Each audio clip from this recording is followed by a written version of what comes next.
Bom dia, UPA! Oi, bom domingo! Vamos para a nossa escola bíblica dominical. Vamos, pegue a sua Bíblia, eu já estou com a minha aqui preparada. Hoje a gente vai falar um pouco sobre a história de Davi, sobre a vida dele, especialmente os planos de Deus na vida dele e a realização, a construção da aliança divina com ele. A nossa lição é a lição 10 da revista que a gente está estudando. E ela se chama Segundo a Vontade de Deus, Davi e a Aliança do Reino. Antes da gente começar, eu queria dar uma introduzida com um contexto aqui na nossa Bíblia, lendo um texto que está em 2 Samuel 7, eu vou ler de 12 até 17.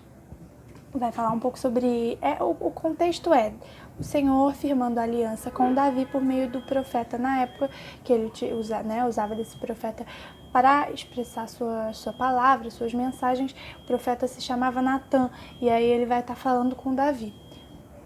Vamos lá. 2 Samuel 7, versículo 12. Quando teus dias se cumprirem e descansares com seus pais, então farei levantar depois de ti o teu descendente, que procederá de ti e estabelecerá o seu reino. Este edificará uma casa no meu nome, e eu estabelecerei para sempre o trono do seu reino. Eu lhe serei por pai, e ele me será por filho. Se vier a transgredir, castigá-lo-ei com varas de homens e com açoites de filhos de homens. Mas a minha misericórdia se não apartará dele, como a retirei de Saul, a quem tirei de diante de ti. Porém a tua casa e o teu reino serão firmados para sempre diante de ti. Teu trono será estabelecido para sempre. Segundo todas essas palavras e conforme toda esta visão, assim falou Natan a Davi. Ou seja, gente, a gente pode observar algumas coisinhas rápidas, como a iniciativa divina de firmar uma aliança, de firmar um relacionamento conosco, né? A gente vê que Deus diz que eu estabelecerei, eu farei levantar depois de ti o teu descendente, eu estabelecerei o seu reino, eu lhe serei por pai. A gente vê a iniciativa de Deus para estar perto da gente. A gente percebe também uma relação próxima, olha só, pai e filho, eu lhe serei, versículo 14, eu lhe serei por pai e ele me será por filho. A gente percebe também no versículo 15, olha só, mas a minha misericórdia se não apartará dele, ou seja, os descendentes de Davi, o povo escolhido por Deus, né, para redenção por meio de Jesus, a misericórdia do Senhor, o amor do Senhor não vai abandonar essas pessoas, não vai nos abandonar, apesar, né, isso vale para nós também, apesar das falhas, apesar dos pecados, a minha misericórdia se não apartará dele. Olha quanta coisa a gente pode pegar desse texto.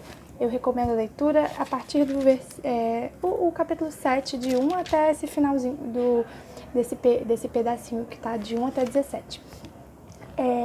A gente vai mergulhar um pouquinho nisso e na história de Davi, mas antes vamos começar fazendo uma oração para iniciar com muita calma e com o Espírito Santo nos nossos corações, tá? Senhor Deus, muito obrigada pelo dia de hoje, muito obrigada pela lição que o Senhor tem para falar conosco, muito obrigada pela oportunidade de estar aqui falando para outros adolescentes. Abençoe cada pessoa que esteja assistindo, que a gente possa refletir juntos e possa aprender sobre a Tua Palavra juntos. Eu peço para que Teu Espírito Santo nos guie ao longo dessa reflexão, ao longo de cada parte desse estudo, Deus, e que a gente possa tirar valiosas lições para nossa vida, focar sempre em glorificar o Senhor como Davi, enquanto vivemos. Em nome de Jesus, amém. Então, gente, vamos começar analisando um pouquinho a história de Davi.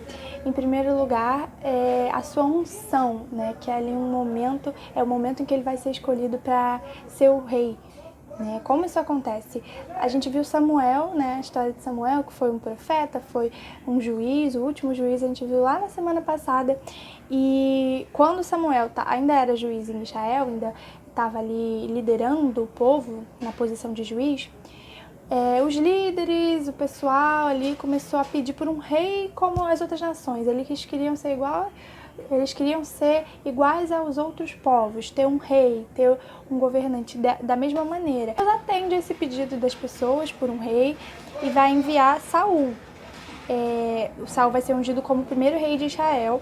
A gente pode perceber nesse pedido uma certa rejeição a Deus, né? Uma rejeição à liderança divina, querendo um rei terreno, querendo se parecer com as outras nações. Não era uma coisa muito legal. Então, o Saul foi um rei que, para agradar a vontade do povo, mas não agradou totalmente a vontade de Deus. Então, as coisas começam a dar errado com esse primeiro rei.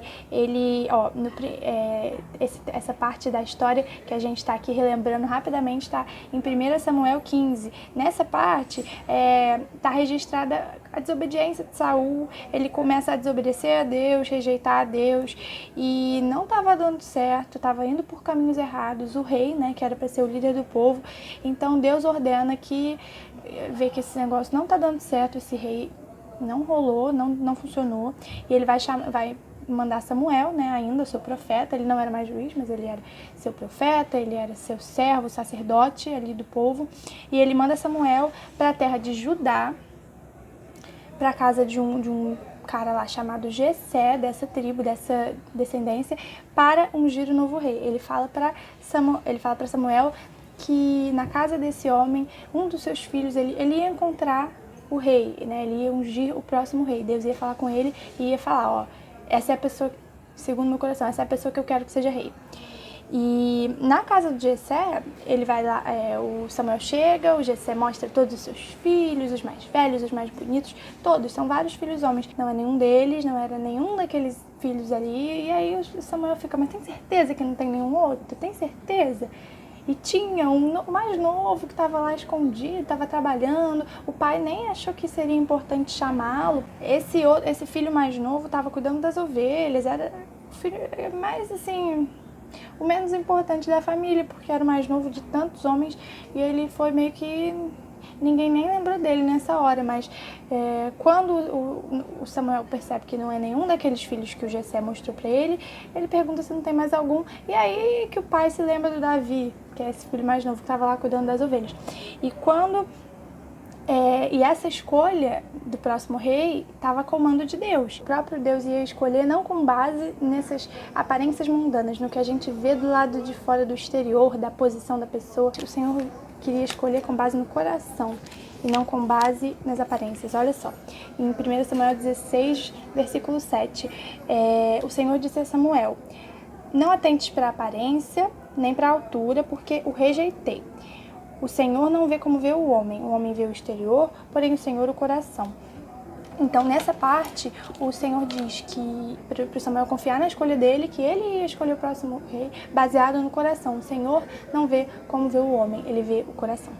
E o Davi, então, o mais novo, ele não tinha uma super aparência, ele tinha uma boa aparência, mas ele não tinha nada demais ali que o destacasse. Mas é ele que Deus escolhe. E ele era um homem segundo o coração de Deus, que era o mais importante nessa escolha do Senhor pelo próximo rei de Israel. Então, após a unção de Davi, que ocorre nesse momento em que o Samuel vai lá na casa dele e Deus afirma que ele vai ser o ungido, tá aqui em 1 Samuel 16:12. Então mandou chamá-lo, fê-lo entrar. Ele era ruivo, de belos olhos e boa aparência. Disse o Senhor: levanta-te e unge-o, pois este é ele. Tomou Samuel o chifre do azeite e o ungiu no meio dos seus irmãos. E daquele dia em diante, o Espírito do Senhor se apossou de Davi. Então Samuel se levantou e foi para Ramá. Então, gente, depois dessa unção dele, ele vai passar por um período conturbado, que vai mostrar também que a continuidade do confronto entre a descendência de Deus, entre os escolhidos de Deus, e a influência de Satanás, entre a aliança do Senhor e o mal, né, que vai estar constantemente lutando, né, uma constante guerra espiritual, física. A gente vai ver isso em toda a Bíblia. O rei antigo, Saul, ainda estava reinando e um espírito maligno se apossa dele. Então ele promove ataques repetidos contra Davi e começa a persegui-lo, mas o Senhor estava no controle e o Satanás não poderia fazer nada contra a divina permissão, contra a vontade do Senhor. Então, mesmo que Saul tivesse sob a influência do espírito maligno, ele nunca conseguiu ferir ou destruir Davi. Perseguiu, tentou, mas não conseguiu. Então, a gente vê nesse comecinho aqui da história de Davi, como Deus cumpre os seus propósitos, mesmo na presença da oposição do mal, mesmo na presença de representantes ali de Satanás. Deus promete a Abraão em Gênesis 17:6, far-te-ei fecundo e extraordinariamente, e de ti farei nações, e reis procederão de ti. Reis procederiam de Abraão. Ele faz essa promessa lá em Gênesis 17. E chegou o tempo dessa promessa se cumprir totalmente. Olha só, tá vendo? Deus não promete nada que ele não vá cumprir. Depois de ter sido ungido como rei, o Davi recebe o poder do Espírito Santo. Como eu falei, o Espírito Santo se apossa de Davi e ele começa a ser especialmente preparado para tornar-se o rei e o agente da aliança de Deus entre o povo de Israel. E vale destacar aqui, que é muito interessante essa ressalva que a nossa revista traz, que o Davi não se torna rei imediatamente. Ele passa por um período de preparação. Ocorre esse momento aí emocionante da unção dele, mas ele fica 15 anos, quase 15 anos, sendo preparado por Deus para alcançar a maturidade para subir ao trono, né? Para que ele subisse ao trono, preparado para esse papel que Deus queria que ele desempenhasse. Isso mostra pra gente também como Deus é paciente, como Deus escolhe e prepara com cuidado pessoas para sua obra, né? Nada é feito mal feito de qualquer jeito. E Deus é muito cuidadoso em tudo que ele faz. Então, o Davi vai passar por esse período de preparação e vão acontecer diversas coisas, vai ter a perseguição do Saul, mas ele consegue sobreviver, ele consegue ficar bem e se preparar para assumir o trono. E a partir disso, muito tempo depois, diversas circunstâncias vão contribuir para a morte de Saul, para a morte de seu filho Jonatas também. Vale ressaltar que o Davi, mesmo tendo sido perseguido por Saul e sofrido na mão dele, ele tinha estabelecido com o rei uma relação de serviço, ele tinha servido ao rei, ele tinha se tornado muito próximo do seu filho Jonatas, e ele sofre com a morte desses dois, né? Mas a partir disso ele vai ser ungido, ele vai ser aclamado rei em Judá, quando no texto que está localizado em Gênesis 2, de 1 até 7, recomendo a leitura. O Davi vai ser levado pelo Senhor até a cidade de Hebron, e lá o povo de Judá, que é da descendência, Davi é dessa descendência de Judá, e esse povo vai aclamá-lo como rei, vai reconhecê-lo como rei ungido, escolhido por Deus. Então, mais tarde, Davi, as coisas vão contribuindo, né? Deus vai preparando e vai movendo as coisas segundo a sua vontade, e Davi torna-se rei sobre toda a nação de Israel. Primeiro sobre o povo de Judá, que reconhece-o como rei, e depois sobre toda Israel. E aí a profecia de Jacó, olha que interessante. Lá em Gênesis 49, versículo 8, quando Jacó dá bênçãos proféticas sobre os seus filhos, olha o que ele diz sobre o seu filho Judá. Judá, teus irmãos te louvarão, a tua mão estará sobre a cerviz de teus inimigos, os filhos de teu pai se inclinarão a ti. Os filhos de Jacó, né, os outros 11 irmãos, que seriam as outras 11 tribos, iriam se inclinar a Judá. Olha que interessante. Então, essa profecia de Jacó é cumprida aqui, quando Davi torna-se rei sobre toda Israel. E aí os propósitos de Deus são alcançados ao colocar Davi como pastor do povo. Desde que ele foi ungido lá, quando Samuel vai na casa dele, e ele torna-se agora governador sobre todo Israel, pastor sobre o povo. Ele consolida, então, a monarquia de Israel e estabelece o seu trono na cidade de Jerusalém, que ia se tornar um símbolo da presença de Deus no meio do seu povo. Davi governava como vice-gerente da aliança de Deus. Ele era um representante terreno e temporário do soberano Senhor. Ele era um representante do soberano Senhor, que seria o verdadeiro rei que vem depois, que é Jesus, né, gente? O Davi torna-se um rei muito famoso, fazendo o que é justo e correto para todo o povo.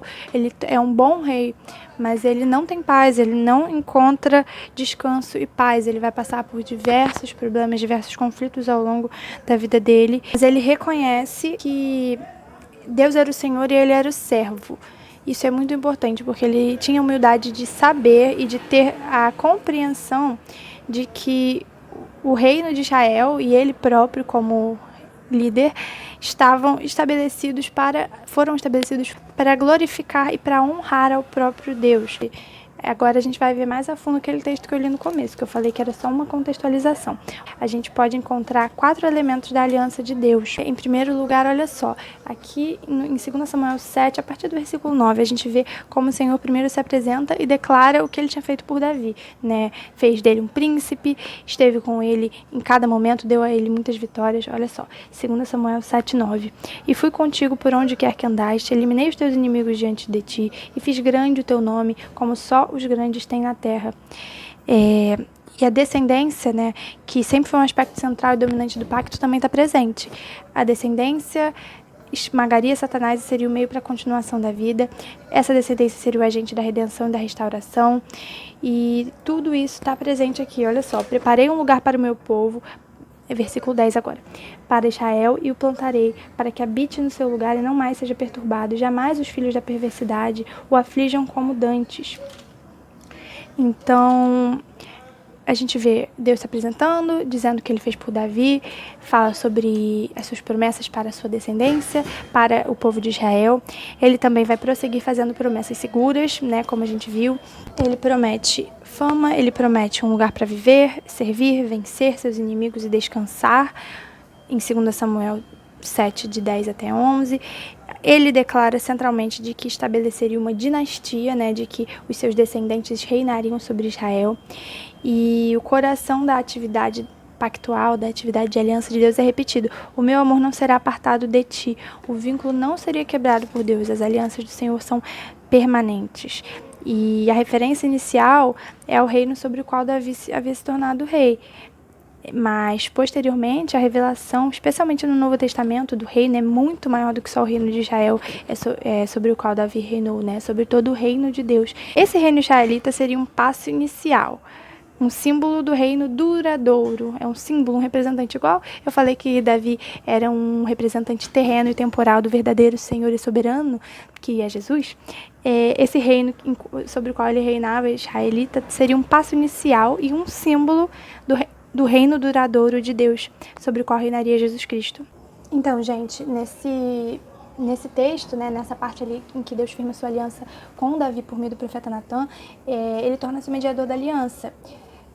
Pela escolha, designação de Deus, ele coloca-se entre o soberano Deus e o povo escolhido, né? A gente percebe como Deus escolhe Davi para ser rei, escolhe Davi depois para ser representante da sua aliança, e ele executa algumas funções sacerdotais, ele oferece sacrifícios, profecias, nos seus salmos, né, que são tão famosos, mas Deus escolheu ele principalmente para ser o mediador pactual real, né, real de rei, né? Ou seja, como rei, ele representaria Deus, o Senhor. Olha que importante, né? E representaria o Senhor de Israel e de todas as nações do universo, que viria e derrotaria todos os inimigos do povo de Deus. Ele é um representante. Vocês conseguem perceber como Davi, sendo pecador, sendo falho, né? A gente tem um exemplo claro, né? Diversos exemplos de pecados que ele comete. Ele vai adulterar com a Batseba, uma mulher casada, e assassina o seu marido. E isso traz muitas consequências e traz conflitos. Então, Davi não era perfeito, né? Ele é um representante, ele é um símbolo do verdadeiro soberano que viria sobre o verdadeiro reino, que é Jesus, mas ele é pecador, ele não é o mediador perfeito do pacto, da aliança entre Deus e a humanidade. Não é. Claro, ele é um mediador, ele é um representante falho, com seus limites. Ele vai reinar sobre a nação de Israel com seus pecados, e é claro que não vai ser perfeito, porque é perfeito só Jesus Cristo. Então, nessa história, olha só como Deus cumpre os planos que ele tem para o povo, para todo o universo. Muita coisa acontece na história de Davi. Para quem não leu ainda, leiam esses livros, 1 Samuel, 2 Samuel. É muito interessante. Além de ser muito interessante, é essencial. Olha como eu tô rapidamente trazendo essa reflexão só sobre algumas partes ali da história do Davi. Tem tanta coisa ainda que acontece, e só nisso a gente já consegue pensar em tanta coisa, perceber tanto da mão de Deus, do agir de Deus, que é sobrenatural e que é perfeito, que é tudo segundo os seus propósitos. A gente não compreende todos eles, mas olhando assim um pouco da história do Antigo Testamento, dá pra gente ter uma visão sobre o que estava acontecendo ali, e principalmente relacionando isso com Jesus Cristo, que é o ponto principal de tudo. Então, Deus cumpre os seus planos para o povo e para todo o universo, para toda a humanidade. E constantemente a gente tem que se lembrar da aliança de Deus e nos colocar na mão do Senhor para glorificá-lo e para proclamar o teu reino, igual Davi fez. Davi segue a vontade de Deus, né? Ele vive segundo a vontade de Deus, como é o título da nossa lição. E ele vai fazer muitas coisas, Deus vai usá-lo para proclamar, para glorificar o seu nome e para trazer a mensagem de Deus. Vai usá-lo em tantos âmbitos, né, nesses aspectos proféticos, nos seus salmos e louvores. E é muito importante que a gente se coloque nas mãos de Deus para que Ele também nos use para glorificá-lo, para representá-lo ou para levar a palavra dele, levar o seu amor para as pessoas que estão ao nosso redor. Apesar das suas limitações, o Davi foi uma evidência da graça de Deus. Ele foi um agente da graça de Deus e do poder do Senhor, da fidelidade de Deus, que o sustenta. Ele passa por muito problema, eu mencionei aqui de leve, mas ele vai enfrentar muita dificuldade e Deus o sustenta. Deus é fiel a ele, escolheu ele desde muito jovem, né? E esteve do lado dele, cuidou dele, sustentou, preparou e honrou, né? Deu a ele um reinado rico e próspero, enfim, famoso, um período de prosperidade para Israel. E ele foi exemplo de rei, exemplo de mediador da aliança, venceu os inimigos do povo de Deus, né? Ele vai enfrentar muitas batalhas também com o povo e vencer muitos inimigos.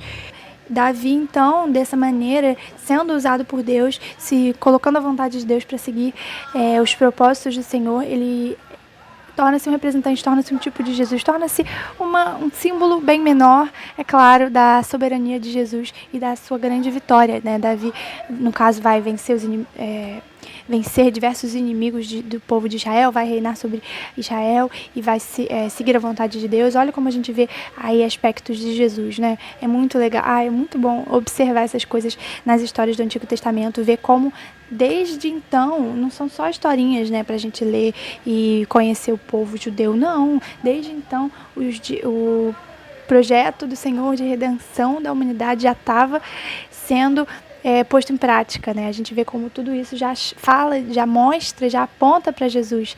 E ler com esse olhar é maravilhoso, gente. É isso que eu tinha para falar hoje, da minha maneira aqui um pouco confusa. E vamos terminar com uma oração para a gente seguir aqui o nosso domingo. Vamos levar essa mensagem nos nossos corações, que a gente se entregue ao Senhor para fazer a vontade dele e para que ele use a gente para o que quer que seja o propósito dele para nossa vida, né? Não precisa ser algo tão grande como Davi, que foi rei, mas no nosso contexto, no nosso dia a dia, no lugar onde estamos, o Senhor pode fazer da gente, usar-nos para glorificar o seu nome, para honrar e para proclamar a verdade de Deus. Pode usar a gente de maneiras que a gente nem imagina, tá? Então, vamos ficar atento, tá? Um beijo. A oração. Vamos fazer a oração.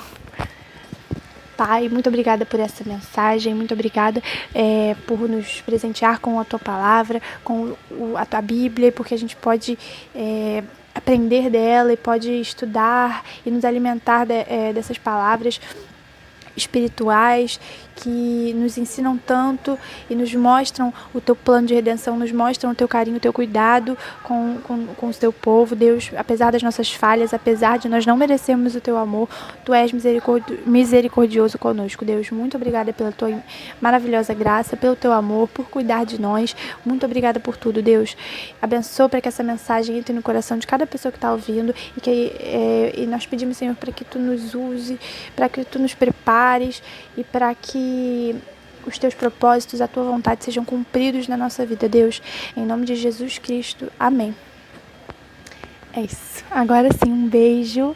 Muito obrigada para quem assistiu até aqui e tchau.